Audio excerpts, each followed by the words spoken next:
Catholic അപ്ഡേറ്റ്സിലേക്ക് സ്വാഗതം. ആദ്യം പ്രധാന വാർത്തകൾ. സുവിശേഷം എന്നാൽ ഒരു പുസ്തകം മാത്രമല്ല മാർപ്പാപ്പ. വത്തിക്കാൻ കമ്മ്യൂണിക്കേഷന്റെ ഡിക്കാസ്ട്രിക്ക് ആദ്യമായി അൽമായ പ്രീഫെക്ട്. സെന്റ് പീറ്റേഴ്സ് ബസിലിക്കയിലേക്കുള്ള പ്രവേശന സമയം നീട്ടി. ഛത്തീസ്ഗഡിലെ ക്രൈസ്തവ പ്രാർത്ഥന കൂട്ടായ്മയ്ക്ക് നേരെ ആക്രമണം. ഗർഭിണി ഉൾപ്പെടെ നിരവധി പേർക്ക് പരിക്ക്. POCയിൽ ബൈബിൾ ക്ലാസുകൾ. വാർത്തകൾ വിശദമായി. സുവിശേഷം എന്നാൽ ഒരു പുസ്തകം മാത്രമല്ലെന്നും നീതിക്കും സത്യത്തിനും വേണ്ടിയുള്ള നമ്മുടെ ദാഹം അകറ്റുന്നവനും നന്മയിലും സേവനത്തിലും മുന്നോട്ടു പോകാനുള്ള ധൈര്യം പകരുന്നവനുമായ ക്രിസ്തു എന്ന വ്യക്തി തന്നെയാണ് അതിലുള്ളതെന്നും ലിയോ 14 പാപ്പ യൂറോപ്പിലെ കത്തോലിക്ക സ്കൗട്ടുകളുടെയും ഗൈഡുകളുടെയും അസോസിയേഷൻ അംഗങ്ങൾക്ക് നൽകിയ കൂടിക്കാഴ്ചയിൽ സംസാരിക്കുകയായിരുന്നു പാപ്പ.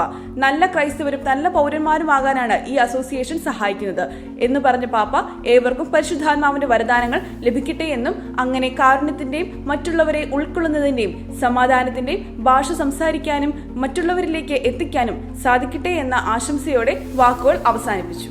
വത്തിക്കാൻ കമ്മ്യൂണിക്കേഷന്റെ ഡിക്കാസ്ട്രിക്ക് ആദ്യമായി അൽമായ പ്രീഫെക്ട്. മെക്സിക്കൻ സ്വദേശിയും അമേരിക്കൻ പൗരയുമായ ഡോക്ടർ മരിയ മോൺസെറാത്ത് അൽവരോദയാണ് പുതിയ പ്രീഫെക്ട്. നിലവിൽ പ്രീഫെക്ട് ആയിരുന്ന ഡോക്ടർ പോളോ റുഫീനി സ്ഥാനം ഒഴിയുന്ന പശ്ചാത്തലത്തിലാണ് പുതിയ നിയമനം. ലോകത്തെ ഏറ്റവും വലിയ കത്തോലിക്ക മാധ്യമമായ EWT എന്നതിന്റെ ചീഫ് ഓപ്പറേറ്റിംഗ് ഓഫീസറാണ് മരിയ. വത്തിക്കാന്റെ ഔദ്യോഗിക വാർത്താ വിഭാഗമാണ് dicastery for communication. November 1 Maria ചുമതലയേക്കും. സെന്റ് പീറ്റേഴ്സ് ബസിലിക്കയിലേക്കുള്ള പ്രവേശന സമയം നീട്ടി. സെന്റ് പീറ്റേഴ്സ് ബസിലിക്കയിലേക്കുള്ള വിശ്വാസികളുടെ പ്രവേശന സമയം ജൂൺ 1 മുതൽ നീട്ടി. എല്ലാ ദിവസവും പ്രാദേശിക സമയം 8 മണി വരെ ബസിലിക്ക തുറന്നിട്ടിരിക്കുമെന്ന് ഇതു സംബന്ധിച്ച ബസിലിക്കയുടെ വാർത്താക്കുറിപ്പിൽ അധികൃതർ അറിയിച്ചു. ഛത്തീസ്ഗഡിലെ ക്രൈസ്തവ പ്രാർത്ഥന കൂട്ടായ്മയ്ക്ക് നേരെ ആക്രമണം. ഗർഭിണി ഉൾപ്പെടെ നിരവധി പേർക്ക് പരിക്ക്. ഛത്തീസ്ഗഡിലെ സുക്മ ജില്ലയിലെ പാലം ഗ്രാമപഞ്ചായത്തിന് കീഴിലുള്ള സദ്രപാൽ ഗ്രാമത്തിൽ മെയ് 31 നടന്ന ക്രൈസ്തവ പ്രാർത്ഥന കൂട്ടായ്മയ്ക്ക് നേരെ നടന്ന ആക്രമണത്തിൽ ഗർഭിണി ഉൾപ്പെടെ 25ലധികം ക്രൈസ്തവർക്ക് പരിക്ക് പറ്റി. 70 പേരെയാണ് പ്രാർത്ഥനയിൽ പങ്കെടുത്തത്. അവരുടെ ഇടയിലേക്ക് പാഞ്ഞു കയറുകയായിരുന്നു അതിക്രമണം നടത്തിയത്.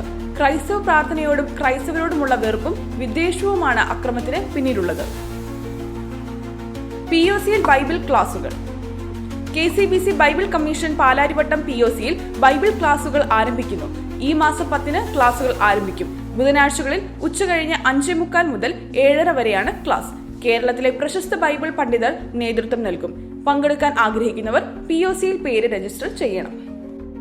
കാത്തലിക് അപ്ഡേറ്റ്സ് ഇവിടെ പൂർണ്ണമാകുന്നു. അടുത്ത വാർത്താ ബുള്ളറ്റിനുമായി ചൊവ്വാഴ്ച കണ്ടുമുട്ടാം. നന്ദി.